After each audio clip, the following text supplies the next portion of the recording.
संगीतकार चित्रकार असं अत्यंत चांगल्या उत्कृष्ट पद्धतीने ज्या पार पाडत आहेत त्या या कार्यक्रमाच्या स्वागताध्यक्ष डॉक्टर सौ जयश्री माई श्रेणी पाटील या ठिकाणी उपस्थित आहेत। अखिल भारतीय मराठी साहित्य परिषदेच्या पश्चिम महाराष्ट्र अध्यक्ष, शांतिदूत परिवाराच्या पश्चिम महाराष्ट्र अध्यक्ष, निर्भया पथक सांगली जिल्हा पोलीस दलाच्या मुख्य कौन्सिलर आहेत, one stop crisis centre Sangli जिल्ह्याच्या सदस्य आहेत, अगदी वजन मापन समिती सांगली कुपवाड महानगरपालिकेच्या देखील त्या सदस्य आहेत। त्यांची ओळख करून फार मोठी आहे। हजारो व्याख्याने त्यांनी अनुभव दिलेले आहेत, 55हून अधिक राज्यस्तरीय पुरस्कार देखील त्यांना मिळालेले आहेत आणि आज या कार्यक्रमाच्या स्वागताध्यक्ष म्हणून या ठिकाणी उपस्थित आहेत। मी डॉक्टर सौ जयश्रीबाई श्रेणी पाटील यांना विनंती करतो की आपण उपस्थितांना संबोधित करावं।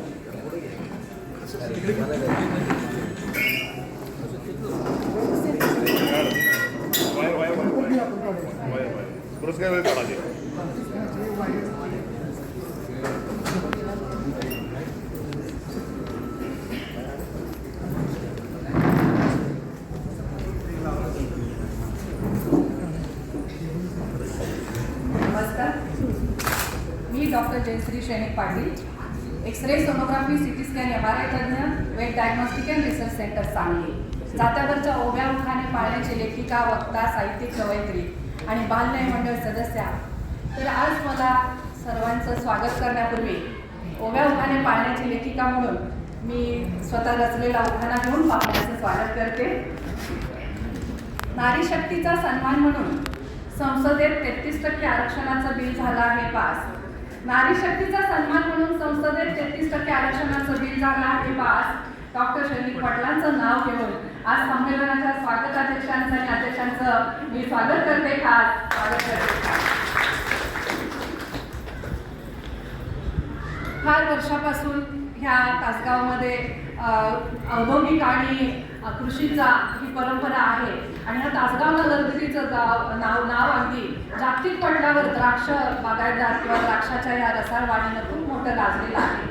200-250 वर्षाची परंपरा असलेली तासगाव नगरी, जिथं गणपतीचा रथोत्सव चालू असतो, तर ह्या तासगाव नगरीमध्ये आज हे साहित्य संमेलन होत आहे आणि त्या साहित्य संमेलनाची स्वागताध्यक्षा कदाचित तुला सांभाळायचं हे प्रतिष्ठानच्या सर्व पदाधिकाऱ्यांनी आणि तानाजी आणि विद्यार्थ्यांनी मला हा जो सन्मान दिला त्याबद्दल प्रथम मी त्यांचे आभारी आहे। आणि आज या कार्यक्रमाचे अध्यक्ष, सर्वांना अख्ख्या महाराष्ट्राला माहिती असलेले आपल्या सर्वांचे आदरणीय ज्येष्ठ आणि श्रेष्ठ साहित्य आणि समाज या विषयावर विपुल असं कार्य केलेले आदरणीय डॉक्टर सूर्यमनपूर्वक आपलं स्वागत करते। भारत सरकारकडून रोल ऑफ ऑनरने सन्मानित झालेले असे हे दिग्गज अध्यक्ष आपल्याला लाभलेले आहेत आणि त्यांचाच सर्वांना हा परिपाक म्हणून ही उपस्थिती दिसते। खरं तर ह्या सरांना ऐकण्यासाठी सर्वजण आलेले आहेत। ज्यांच्या हस्ते आपल्या साहित्य संमेलनाचं पुस्तक प्रकाशन करून उद्घाटन झालं आणि ज्या महाराजांनी एक विधायक कार्य केलेलं आहे, समाजामध्ये एक परखडपणे विचार मांडलेले आहेत, देव आहे की नाही ह्याविषयी ज्याचं त्याचं प्रत्येकाचं आपलं मत असतं, परंतु महाराजांनी त्यांच्या मतानुसार जे काही समाजामध्ये विचारप्रणाली रुजवलेली आहे, तर महाराज आपलंही मी मनपूर्वक स्वागत करते।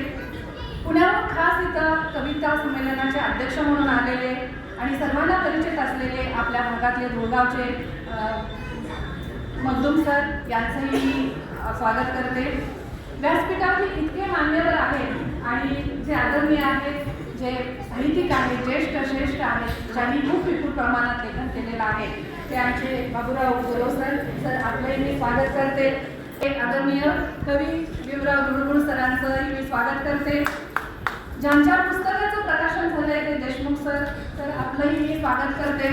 इथं उपस्थित असलेले सामाजिक कार्यकर्ते, आर्किटेक्ट संजय हिरेकर सर आपलंही मी स्वागत करते।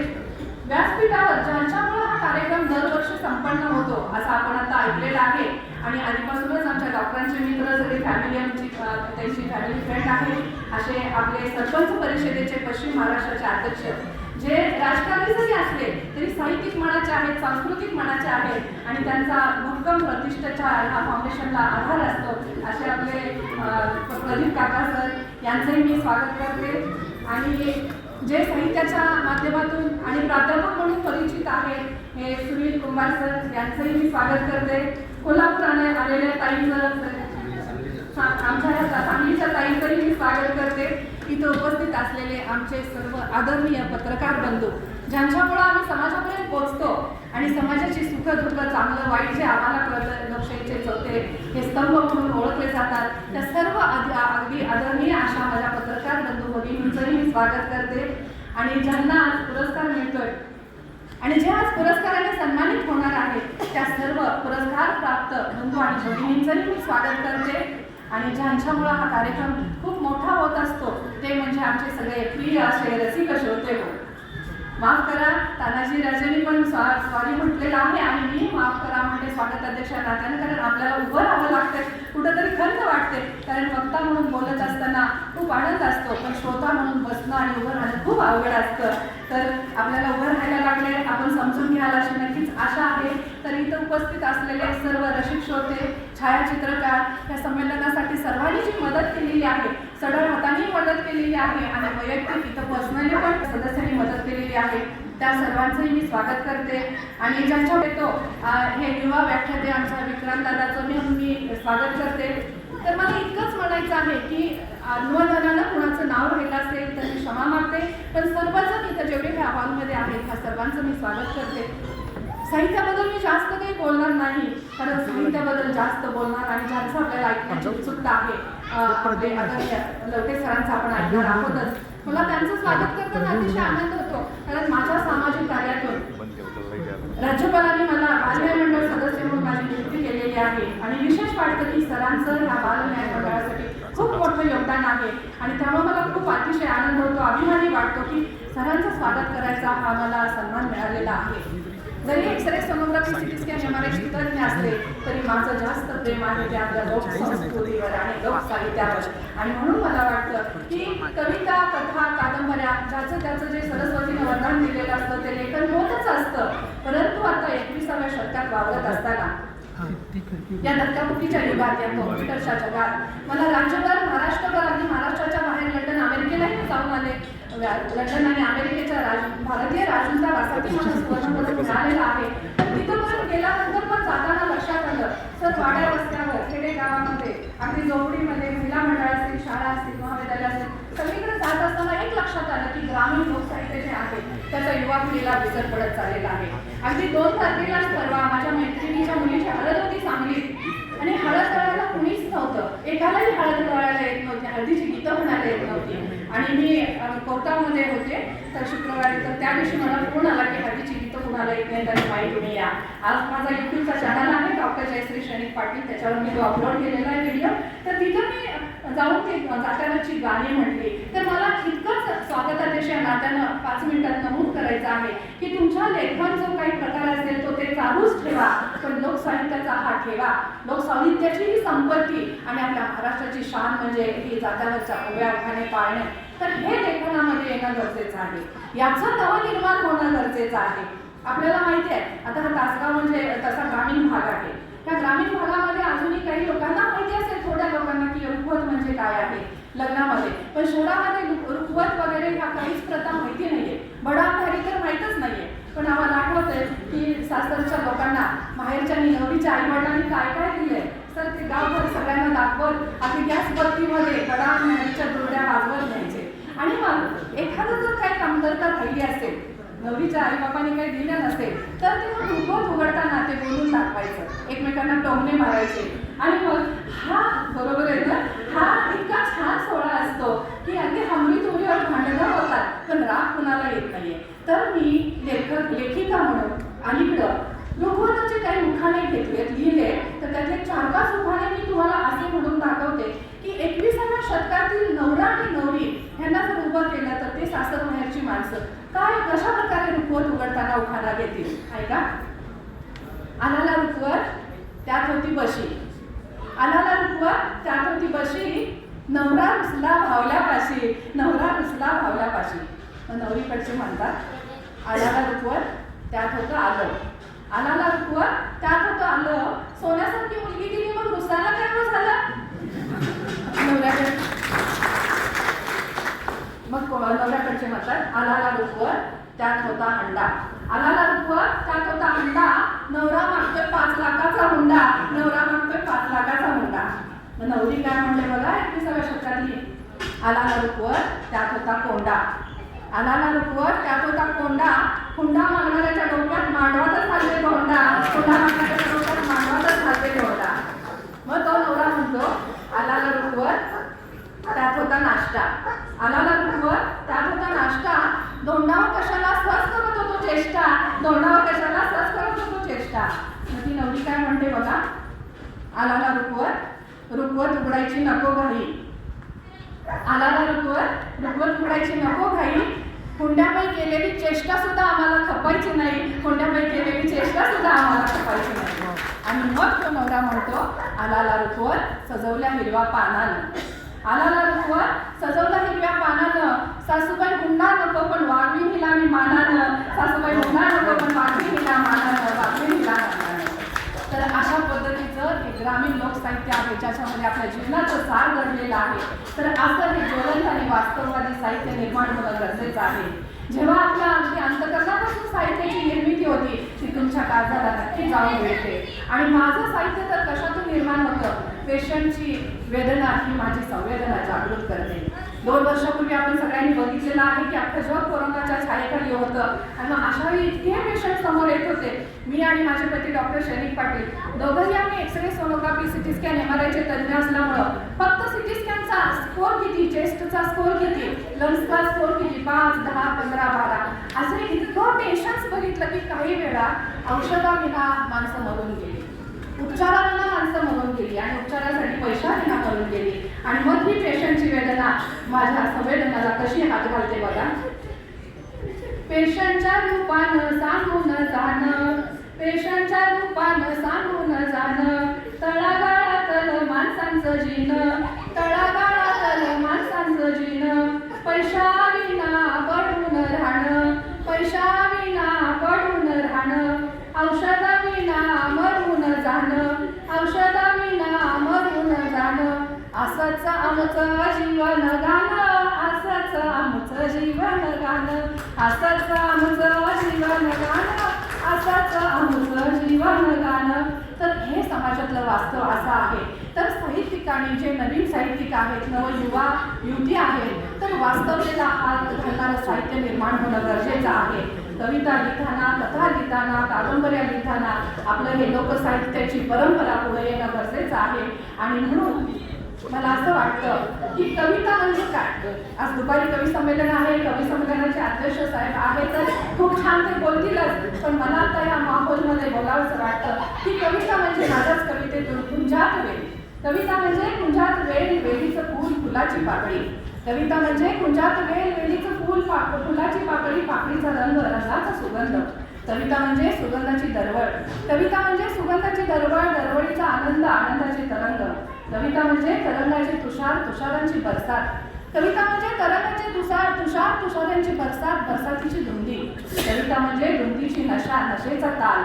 कविता म्हणजे धुंदीची नशा, नशेचा ताल, तालांचे सूर. आणि कविता म्हणजे सुरांचे शब्द. आणि शब्दांची असते जिथं गोडी. आणि शब्दांची असते जिथं गोडी तिथेच जमते तुमच्या आमच्या भावभावनांची गोडी. तिथेच जमते तुमच्या आमच्या भावभावनांची गोडी. आज तुमच्या आमच्या भावभावनांची गोडी ह्या शब्दांच्या माध्यमातून जमलेली आहे. खूप चांगल्या प्रकारे हा आनंदाची डोली, आनंद तरंग, आनंद सोहळा संपन्न होत आहे. कला ही प्रत्येकाकडे असते, प्रतिभा ही प्रत्येकाकडे असते. फक्त त्या कलेला चालना मिळाल्याशिवाय किंवा त्या प्रतिभेला चालना मिळाल्याशिवाय त्या प्रतिभेला, त्या कलेला मूर्त स्वरूप येत नसतं. त्यामुळे समाजातील तळागाळातील जे जे कर्तृत्व संपन्न आहेत, कर्तृत्ववान आहेत, अशा सगळ्या दादा आणि ताईंना शोधून या प्रतिष्ठा फाउंडेशननं खूप चांगले असे सत्कार दिलेले आहेत. ते सगळे सत्कार मूर्ती त्यात जमलेले आहेत. कारण पाण्यामध्ये वीज असते पण पाण्याला गती दिल्याशिवाय विजेची निर्मिती होत नसते. ताकामध्ये लोणी असतं पण ताक घुसळल्याशिवाय लोण्याला मूर्त स्वरूप येत नसतं. तशाच पद्धतीने तुमच्यातलं हे कर्तृत्व आणि तुमच्यातली ही प्रतिभा त्याला चालना दिल्याशिवाय त्याला कलाविष्कारकाचा साधक होत नसतो. आणि म्हणून ह्या प्रतिष्ठा फाउंडेशनकडून आम्ही तुम्हाला सर्वांना आता सन्मानित करणार आहोत. आणि मला इतकंच सांगायचं आहे की आज आयुष्य खूप सुंदर आहे, जगणं खूप सुंदर आहे. फक्त सुंदर नजरेनं ते जीवनाकडे बघता आलं पाहिजे. सुंदर नजरेनं पाहता आलं पाहिजे. सुंदर नजरेनं वागता आलं पाहिजे. चांगल्याला चांगलं म्हणायची दानत ठेवा, वाईटाला वाईट म्हणायची हिंमत ठेवा, कारण आयुष्य हे क्षणभंगूर आहे. डॉक्टर म्हणून गेली 28 वर्ष झालं मी प्रॅक्टिस करते, तेव्हा लक्षात आलं की आजचा मी आहे तर पुढच्या क्षणाला मी नाही. त्यामुळं आयुष्य खूप असं क्षणभंगूर आहे. त्यामुळे आनंदाने जगायला शिका. आज तुमच्याकडे किती पैसा आहे त्याला महत्त्व नाही, तुमच्याकडे मनस्वास्थ्य किती आहे याला महत्त्व आहे. आणि जर तुम्हाला तुमच्या शरीरात तुमचे मित्र म्हणजे शत्रू BP, डायबिटीस हे नको असतील तर आयुष्य आनंदाने जगायला पाहिजे आणि त्यासाठी तुम्ही हसायला शिकलं पाहिजे. मला सांगा, आज बाळ जन्मलेलं जेव्हा 5 वर्षापर्यंत असतं, दिवसात 360 वेळा हसता अंदाजे. मला सांगा तुम्ही दिवसभरात किती वेळा हसता बरं? हसता का? कारण पैशानं विकत घेणाऱ्या टॉनिकपेक्षा अमूल्य असं हे हास्य हे इतकं मोठं टॉनिक आहे की तुम्हाला जर BP नको असेल, डायबिटीस नको असेल किंवा हार्ट अटॅक नको असेल किंवा शारीरिक आणि मानसिक कुठलीही जर दुखणं नको असतील तर तुम्ही हसायला पाहिजे. पूर्वी कारणाशिवाय हसणाऱ्यांना वेडं म्हणायचं, पण आज कारणाशिवाय हसणाऱ्यांचे हास्यक्लब तयार होत आहेत. कारण का? मानसिक स्वास्थ्य हरवत चाललेलं आहे. तर अशा पद्धतीचंही स्वास्थ्य जर आपल्याला निर्माण करायचं असेल तर तुम्ही सगळ्यांनी एकदा हसा बघू मोठ्यानं. सगळ्यांनी हसा, सगळ्यांनी हसा. किती छान फ्रेश झालेला मूड. आणि आता खूप छान ऐकायला मिळणार आहे. सर आपल्याला खूप छान छान ऐकवणार आहे. तर असंच हसत राहा आणि फक्त एकच मिनिट सगळ्यांनी इथं बोट ठेवा. सगळ्यांनी म्हणा, मी ह्या क्षणापासून खूप खुश आहे. मी या क्षणापासून खूप आनंदात आहे. मी या क्षणापासून नेहमी हसत राहणार आहे. या क्षणापासून मी नेहमी हसत राहणार आहे. या क्षणापासून नेहमी मी आनंदात राहणार आहे. नेहमी मी आनंदात राहणार आहे. नेहमी हसत राहणार आहे. फ्रेश झाला की नाही? हसत राहा म्हटलं वाटत त्याच्याकडे बरोबर हसू नका बरं का. तर असं हे आयुष्य खूप आनंदाने जगायला शिकलं पाहिजे आणि आयुष्य आनंदाने जगता जगता आपल्यातलं जे नवनिर्माण आहे ते समाजाला द्यायला शिकलं पाहिजे. मी फक्त इतकंच म्हणते की झाशीची राणी लक्ष्मीबाई, जिजामाता, तारा राणी, इंदिरा गांधी, रमा माता ह्या महान वीरांगणांनी देशासाठी दिलं आहे फार मोठं बलिदान. ह्या महान वीरांगणांनी देशासाठी दिलं आहे फार मोठं बलिदान. डॉक्टर श्रीनिवास पाटलांचं नाव घेते. राष्ट्र घडवण्यात स्त्रियांचं आहे फार मोठं योगदान. राष्ट्र घडवण्यात स्त्रियांचं आहे फार मोठं योगदान. आणि म्हणूनच लेखी जीवनावरचं मला इतकंच म्हणावं असं वाटतं. आईच्या पोटात 9 महिने मुलगी असते. 9 महिने किती सोसलं फुलावानी ग तुला जपलं. आईच्या जीवाचा सराग तू, आईच्या जीवाचा सराग तू. तिच्या ग काळजाचा तुकडा ग तू, तिच्या ग काळजाचा तुकडा ग तू. लेकी ग तू, लेकी ग तू, लेकी ग तू, लेकी ग तू.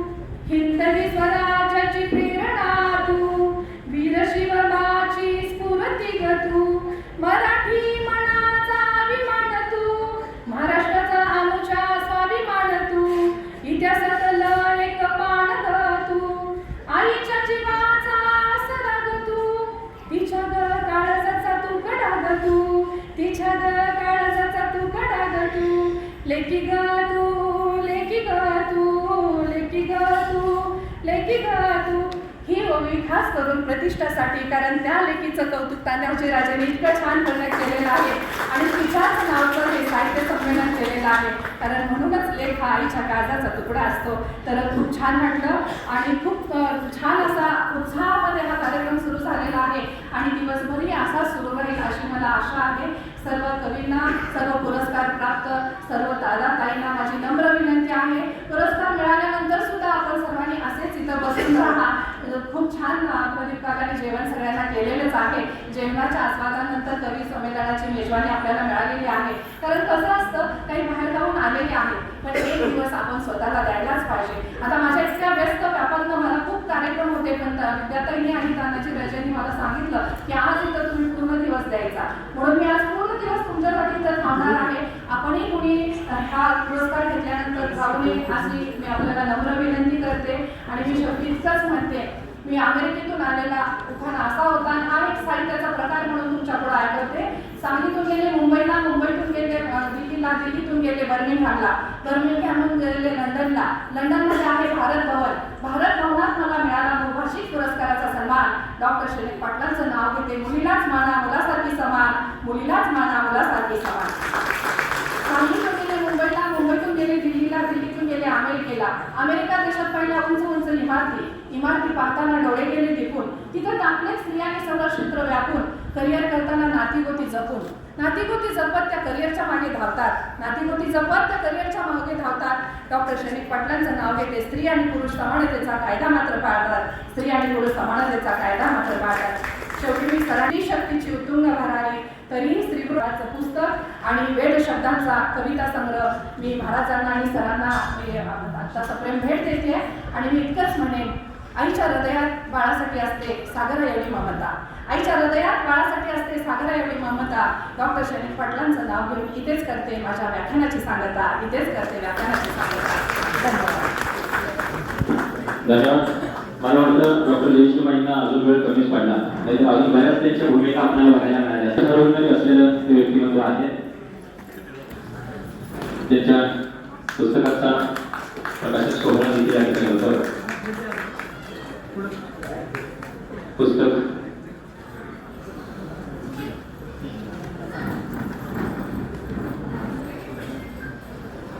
आणि यानंतर दिनकर विष्णू काकडे यांनी लिहिलेलं एक पुस्तक आहे सावित्रीबाई फुले यांच्यावरती, त्याचाही प्रकाशन सोहळा या ठिकाणी होता. दिनकरजी विष्णू काकडे, आपल्याला विनंती आपण मंचावरती यावं.